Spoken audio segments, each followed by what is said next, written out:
Still angry years later, Chris Lawford charged that Ethel, Ted, and the other adults spent the 4-day trip drinking and ignoring the young people. At one point, Bobby Jr. and David tried to draw their mother and the others into a water fight, the sort of thing that had been typical when Bobby was alive. But that was then.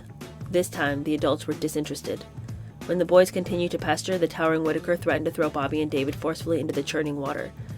After that, the young people set up their own campsite. "We'd sit in the darkness," recalled Chris Lawford, talking about what a drag the family was, what an incredible asshole Teddy was to let it happen, and how it never was like this when Bobby was alive.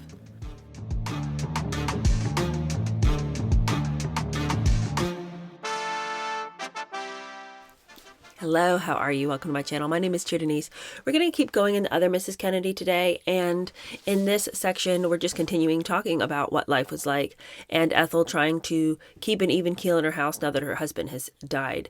You'll recall in the last episode, in the last chapter, we were really talking about a lot of the bursts of anger that Ethel had towards her kids, particularly her oldest ones. They haven't had any raising their whole life, so whether Bobby was alive or not, the older kids would probably have brought a lot of tumultuous energy into the house because nobody's ever told them no their whole life. And their dad had some hand on them, but he was very busy a lot of the time. Now that the one parent who could sometimes say no to them is no longer here, things have gotten really, really ugly. Now, this is going to now talk too about the fact that without Bobby, the money situation is not great. And the thing is that a lot of people thought they were more well off than they actually were. So he's gone now, and there's nobody here at the helm to sort of take care of and provide for this family other than existing trusts. So the first chapter we read is going to really talk about where she was financially and what she needed to do to sort of shore up her kids' future and her own future. And recall that, Ethel had come from a family that had more money than you and I could ever conceive of. And she'd really struggled when she came into the marriage to be good with money. So now that Bobby's gone and the source of their money is gone with it, she has some problems on her hands, though I don't think she ever took them as seriously as she might have. Okay, let's go ahead and get started. This is chapter 93. It's entitled Money Matters. While Ethel vacationed, there was growing speculation about her future, where she would live, and on how much. The truth was that Bobby had not left her as wealthy as many thought. While his estate totaled $1,006,438, more than half that amount was already earmarked for debts and expenses. In the end, Ethel was left a relatively modest $358,842, with each of the children receiving $17,120. Not included in the gross estate was the Hyannisport house, lot, and furnishings, valued at $111,500. Ethel and the children also shared in various trusts set up by Bobby and his parents, but those funds had been established to be doled out over time and were not easily accessible. After George Skakel Sr. and Big Ann had died 13 years earlier, Ethel's share of their estate remained tied up in stock and trust too. While she received regular dividends from her Great Lakes carbon stock, the annual amounts were modest. Ethel needed to face the cold reality of cutting back on the extravagant lifestyle to which she had become so accustomed. Still, by most standards, she was well off. But on the advice of Steve Smith, who would keep close tabs on Ethel's financial situation, and would eventually come down hard on her, Ethel filed a petition in mid-August in Manhattan's surrogate court for permission to sell the New York apartment, which was in Bobby's name, and worth an estimated $150,000. Cited in the petition as the reason for seeking court approval of the sale was a, quote, currently favorable market for the apartment. Rumors immediately flew that Ethel was planning to sell Hickory Hill, too. NBC reported that she had decided to leave McLean and return to Greenwich, where, the network said, she had bought a 20-room, 64-acre English Tudor estate with a guest cottage and stables for $1.5 million. The rumors had started in McLean when Ethel had the names Hickory Hill and Kennedy removed from the big white mailbox to protect her privacy. A similar rumor stated in Greenwich, where the Skakels initially declined to deny that Ethel was the mystery buyer of the Tudor estate. The New York Times immediately jumped on the story with a lengthy feature on the beautiful homes of Greenwich and the rationale behind the report that Ethel had bought one. But Hickory Hill had become as much a part of Ethel's identity and persona as the Kennedy name, both of which she had pledged she would never surrender, and the children felt the same about the house. Shortly after the funeral, they had held a family conference of their own at the dining room table and ruled out living in New York and Massachusetts. Not knowing their mother's plans, Kathleen and Joe decided to speak for their sisters and brothers and tell Ethel they wanted to remain at Hickory Hill. To their relief, there was no argument. "Hickory Hill will always be our home, especially with Uncle Ted living nearby. This is where we'll stay," Ethel told them. Ethel was angered by the erroneous news reports and instructed Ted's office to issue a public denial, saying that she had not looked at any property, had not bought any, and would not buy any. Ethel's sister Anne said at the time, "Why should Ethel go back to Greenwich? It's like Thomas Wolfe says, you know." What does Thomas Wolfe say? That's where that quote ends. Unlike the New York apartment, Hickory Hill had been deeded as a gift to Ethel in January 1965 by Joe and Rose. Ethel owned the place outright, her most valuable asset next to the chunk of Great Lakes carbon stock. While Hickory Hill would never go on the block, Ethel's financial advisors saw another way, in addition to the sale of the New York apartment, to generate money for her. They dusted off an unpublished magazine article written by Bobby a year earlier and shrewdly offered it for sale. Now, this is very interesting. You guys tell me what you think about this, because there's a lot of hard feelings regarding this. So the book says that in April 1967, Bobby had been commissioned by the New York Times Magazine to write a several thousand-word piece about the Cuban Missile Crisis to be published in the issue of October 22, 1967, which marked the 5th anniversary of Jack's announcement that Soviet missile sites were being built in Cuba. In late August 1967, Bobby's office told the Times that he'd already written about 5,000 words and was only half finished. In October, after repeated inquiries about delivery of the piece, Frank Mankiewicz informed the Times that the senator was reluctant to release the story, now 25,000 words, because it might look like he was using inside information to advance himself for the 1968 presidential nomination. The Times capitulated and the piece never ran. After Bobby's death, Ethel found the unedited article, which had been forgotten among his effects.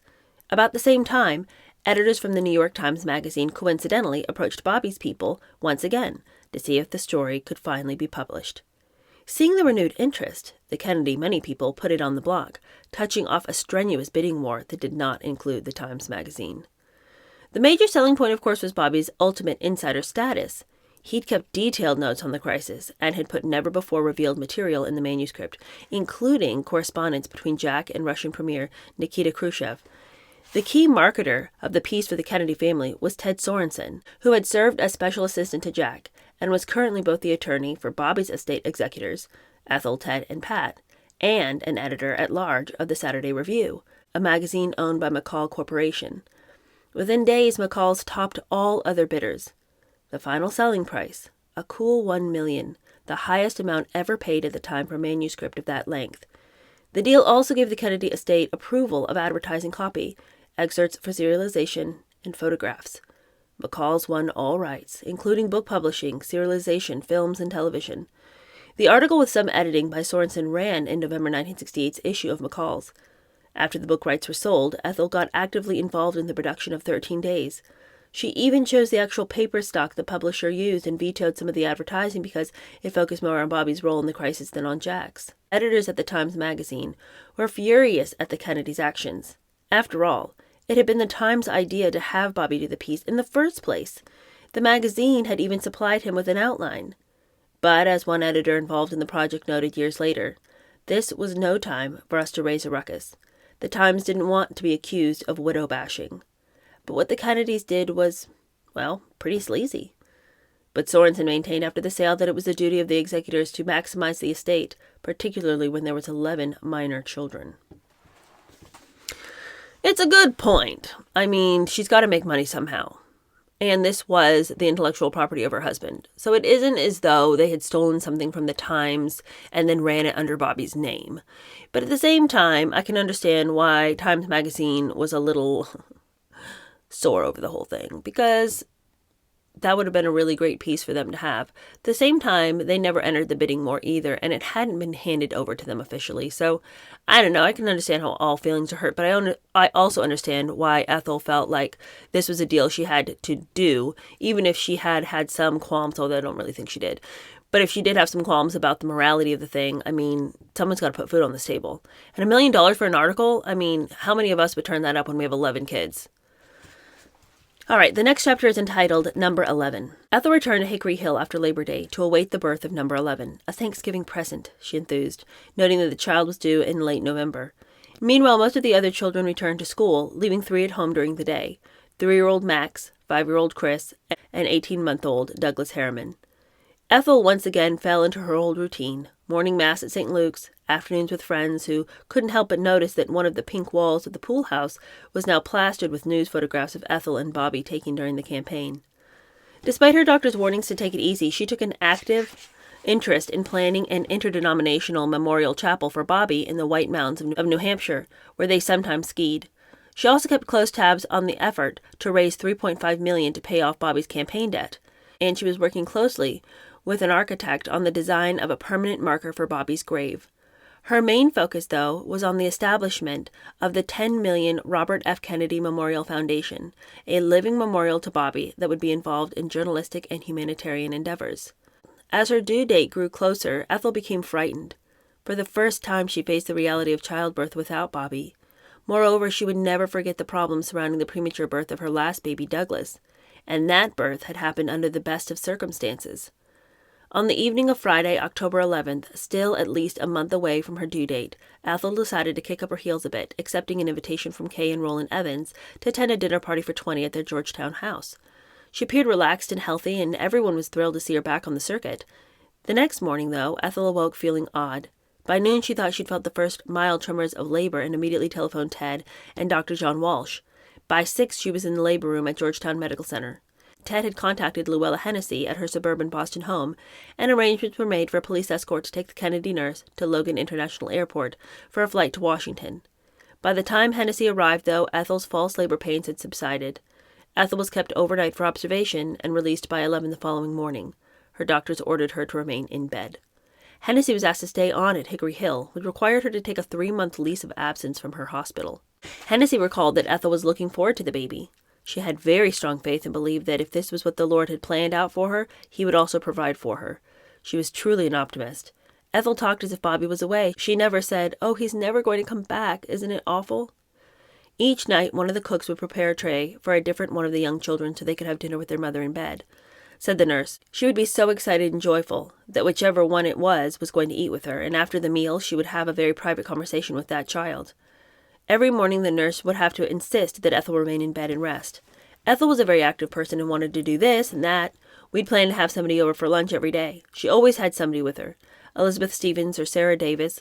One of them would come over every morning, go over the mail, see if she wanted to exchange anything at the store. They were very faithful friends. I'd make sure she'd have at least 2 hours of rest right after lunch. I'd draw the curtains, open the windows, and have fresh air come in, and bundle her up as if it were the evening so she'd feel fine for the children when they came home from school. If it was a nice day, she'd say, "Bobby would be playing touch football with them today. The boys haven't played touch football all week. They haven't had any exercise. Call Dave Hackett and see if he'll come over and play with them." After school, the children would have a brief visit with her. Ethel was such a strong personality that the children followed along with whatever she wanted. They never talked about what happened to their father. Bobby and Joe were at boarding school but came home for the weekends. I think Joe was affected the most. He seemed quieter than he used to, very sensitive, a lonely boy. David just tagged along, not quite up to it physically, it seemed. Ethel sought professional help for him. The whole family was afraid she'd go into premature labor. Senator Kennedy said to me, "I don't know what'll happen to Ethel if anything happens to this baby." Ethel ventured out one evening a few days before Halloween. Wearing a pink gown, she attended a preview of the Lee Marvin and Gene Seberg musical Paint Your Wagon at the new Motion Picture Association building in downtown Washington. But she remained confined to bed the day Ted announced the formation of the RFK Memorial in a ceremony on the back lawn at Hickory Hill. November 20th was Bobby's 43rd birthday, and from her bed, Ethel helped plan a remembrance mass that was held at St. Luke's. Afterward, a group of friends visited with Ethel, had a light breakfast, and Ethel received communion. Jackie, who had married Onassis a little more than a month earlier, sent a telegram, but didn't attend. Still confined to her bed on November 22nd, the 5th anniversary of Jack's death, Ethel missed the ceremonies at Arlington National Cemetery. Jackie also was absent, as were Pat and Jean. The three attended smaller memorial masses in Manhattan. Ted prayed once at Jack's grave, once at Bobby's. Thanksgiving came and went. Now Ethel and her doctors were hoping for a full-term birth, sometime in mid-December. The big news story at the time, besides her impending delivery, was the beginning of Sirhan's trial in Los Angeles. But Ethel made a point of ignoring it. The world press, however, had begun speculating whether she would be called as a witness. She wasn't. And what impact the trial would have on her emotionally. The help in the house made certain that she didn't see any of the stories in the papers or on TV. Finally, early in the evening of December 11th, 8 days before the baby was expected, Dr. Walsh felt it was advisable to get her to the hospital and perform a cesarean the next morning.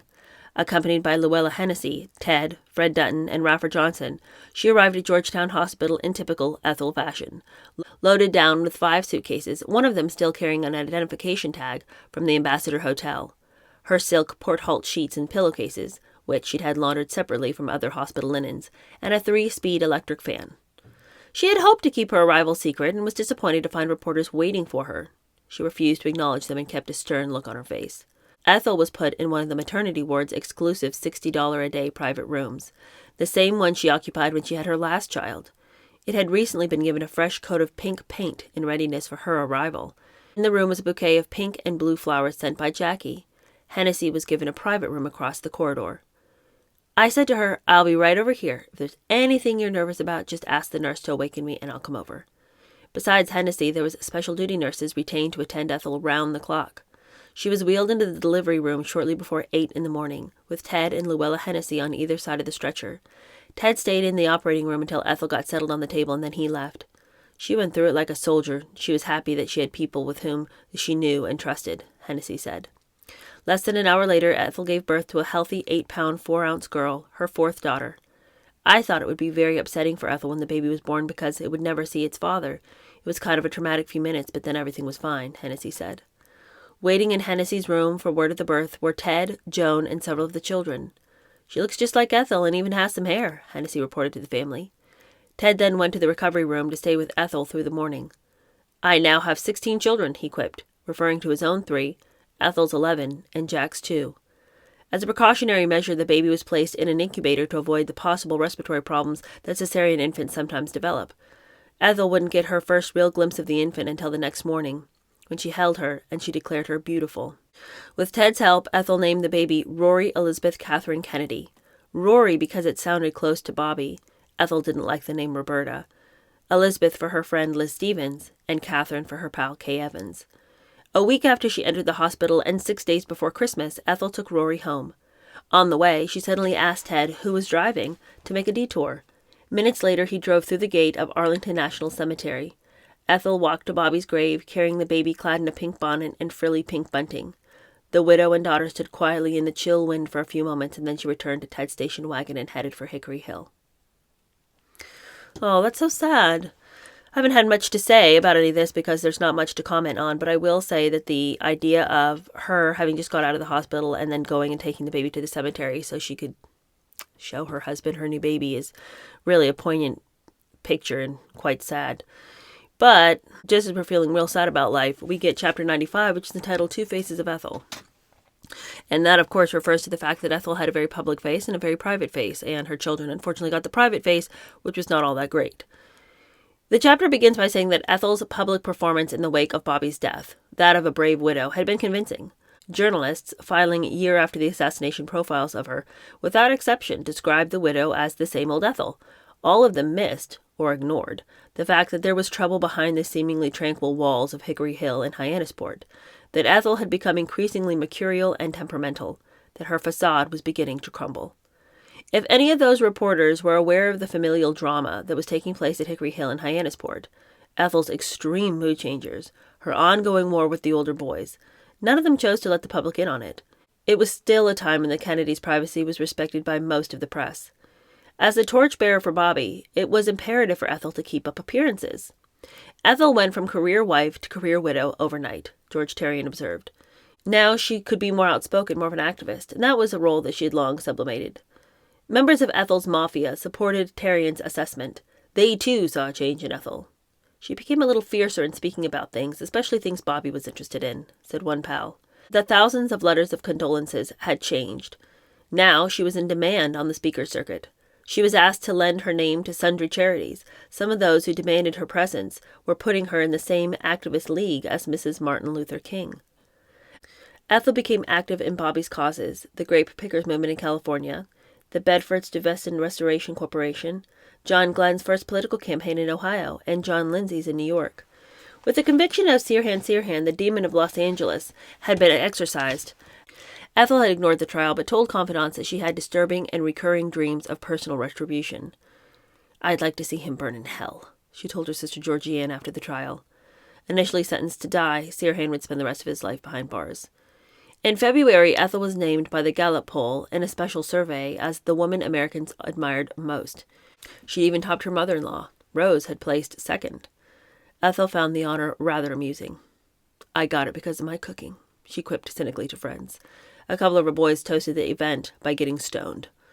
In April, Ethel received her second big accolade of the year, the cover of Time magazine, courtesy of Hayes Gorey, a trusted journalist friend who had covered Bobby's campaign, and had access to Hickory Hill and therefore was able to get the widow's cooperation. What happens in the life of a Kennedy automatically becomes the object of universal fascination, Gorey wrote, noting correctly that the public does not know Ethel today. Perhaps it never did. He pointed out that Ethel's placement in the recent Gallup poll had been, quote, an assessment born of sympathy, not knowledge. Gorey had gotten an insider's look, at least as much as Ethel wanted him to have, of life at Hickory Hill without Bobby, and this included Ethel playing the role of mother. Gorey was permitted to watch her bathe Rory. Although there were a few revelations in the 5-page story, Gorey was the first reporter to suggest that Ethel had been having problems with some of the children since Bobby's death. In describing Ethel and her brood, he wrote, "She comforts, counsels, and disciplines, quite strictly sometimes. Once in a while she gets sore as hell at them," said the family intimate. "Bobby never struck any of the kids. Ethel, I think, has." The cover of Time magazine, and that's when they decide to reveal that she is physically abusing the kids at times. I can't imagine that she and Gorey were friends after this. In the piece, Ethel had recalled how much time Bobby had spent with his children. If one of the boys was having trouble just catching a football, she said, Bobby would go out and work with him on it, and tell him what he was doing wrong and practice with him until he got it right. At Christmas, she said the older boys had written papers about their father. The one Time chose to reprint was a heartbreaking piece written by troubled David. With the loss of his father, the boy wrote that there would be no more football, swimming, riding, or camping, the activities he and Bobby shared and loved. He was the best father, David had concluded. Ethel said she intended to bring up the children using the principles that Bobby believed in. "Sometimes the seed has to die before it takes," she said. "I'll bring up the children the way he would have wanted. He has already established the pattern. They all understand that they have a special obligation. They've been given so much, they must try to give that again." But Ethel's problems with the boys were continuing to escalate. Just a month before the Time cover story appeared, 15-year-old Bobby Jr. had been expelled from Millbrook School in New York because of poor grades and behavior. Ethel had refused to come to his assistance, leaving it up to family loyalist Lem Billings to help him. Joe, the son Ethel most respected, had gotten terrible grades at his father's alma mater, Milton, where he had also become something of a pothead. In an effort to help salvage the boy, the school's headmaster, Tom Cleveland, asked him to move in with his family. They found Joe a somewhat eccentric houseguest. He feared silence and kept a radio constantly blaring. He kept a curious collection of old neckties. He had a hot temper, and he often veered between flaunting his family name and cursing it. Joe also showed signs of becoming a womanizer, boasting that he could get any girl he wanted. "Once a Kennedy, always a Kennedy," he declared. Around this time, a rumor began to spread that Ethel might become the next Kennedy to enter politics, challenging Virginia's powerful Republican Congressman Joe Broyhill. Ethel was touched, but said that she had no political ambitions, pointing to her small children. You can see why right here. But the rumors and speculation continued to feed upon themselves, causing Ethel some embarrassment. She finally asked those involved to put an end to the gossip. When the stories reached Rose Kennedy's ears, she made it abundantly clear to Ethel that her place was not in the political arena, but at home with her children. "Ethel has greater responsibility than almost any woman in the world, the moral education of 11 children, declared the matriarch, now 77. She said she was confident God was watching over Ethel's brood and, quote, will endow them with a special sense of family responsibility and with an intense desire on the part of the older ones to be examples and guides to the younger ones. And she voiced unlimited confidence in Ethel. She will never submit to despair or defeat, but will always persevere in her faith, courage, and optimism. For Ethel, the jock, the greatest honor of the year, aside from her mother-in-law's accolades, was the official renaming in June of D.C. Stadium, where her favorite team, the Washington Redskins, played, to RFK Memorial Stadium. The entire Kennedy clan, even a beaming Jackie, who despised football, was present for the ceremony. Chicago Daily News reporter Virginia Kay noted that, quote, not all of Washington viewed the Kennedys with compassion or friendship. She reported that Liz Carpenter, Lady Bird Johnson's former press secretary, was at a party where the subject of the renamed stadium came up and had cracked, "What's left? The Potomac River?" The memories of Los Angeles came swirling back when Ethel, along with a crowd of several thousand, gathered at Bobby's grave on the first anniversary of his death. Along with Ted, Ethel had planned the memorial mass, which was held at twilight with the choir singing folk songs. Ethel shed no tears. After the hour-long ceremony, she led some 300 friends back to Hickory Hill for another wake. Every year thereafter, there would be a memorial mass, and as the years passed, they would become social rather than spiritual gatherings, an opportunity for the old new frontier gang to eat, drink, and gossip.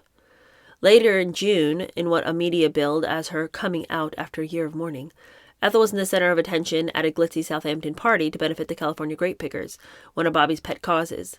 Ethel arrived on the arm of the host, 24-year-old Andrew Stein, New York's youngest assemblyman, whose oceanfront estate was the setting for the party.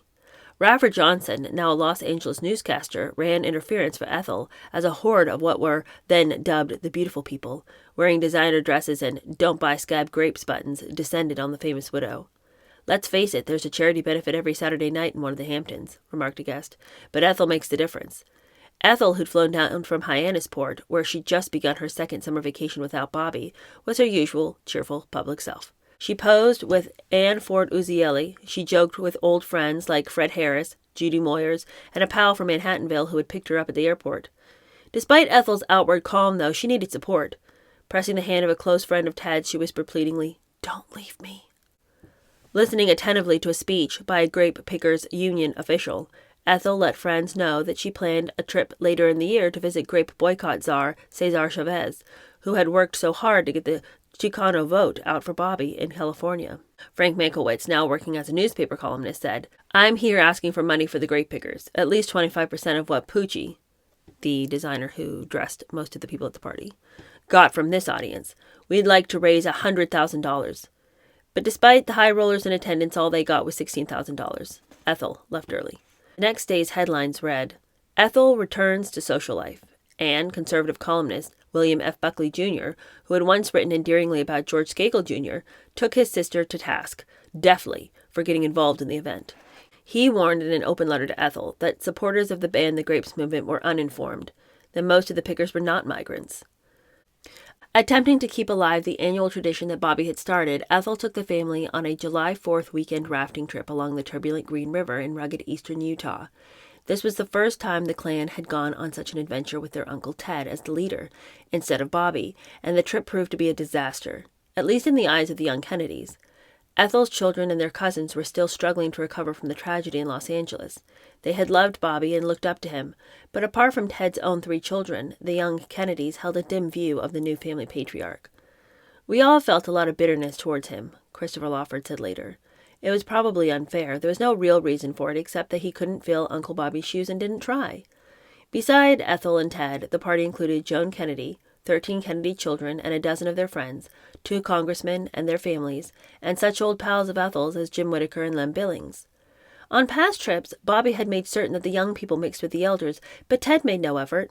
Still struggling to cope with his own reaction to his brother's death, Ted lacked the strength to help the younger Kennedys with their wounds.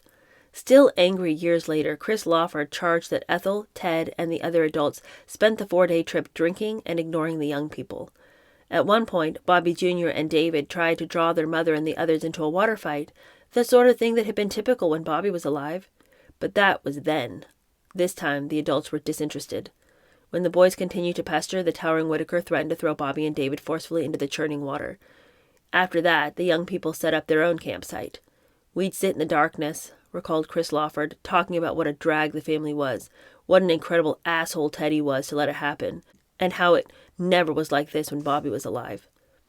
The trip had become controversial for another reason. A couple of months earlier, Ethel had been invited to the inauguration of Charles Evers as the first black mayor in Mississippi since the post-Civil War era. Having already scheduled the Whitewater trip, Ethel asked Evers to change the date of his historic swearing-in to a more convenient time. When he refused, she sent her regrets. "We don't ask much of each other," Evers said, "and I know that Bobby would have come." But with all the dissension, Ethel returned to Hyannisport from Idaho, exhausted and wrought up. She hoped to relax by partying with her pals. Well, that's not going to happen, because Ted is going to decide that it's time for him to party, and the next time we come together, it's going to be all about Chappaquiddick.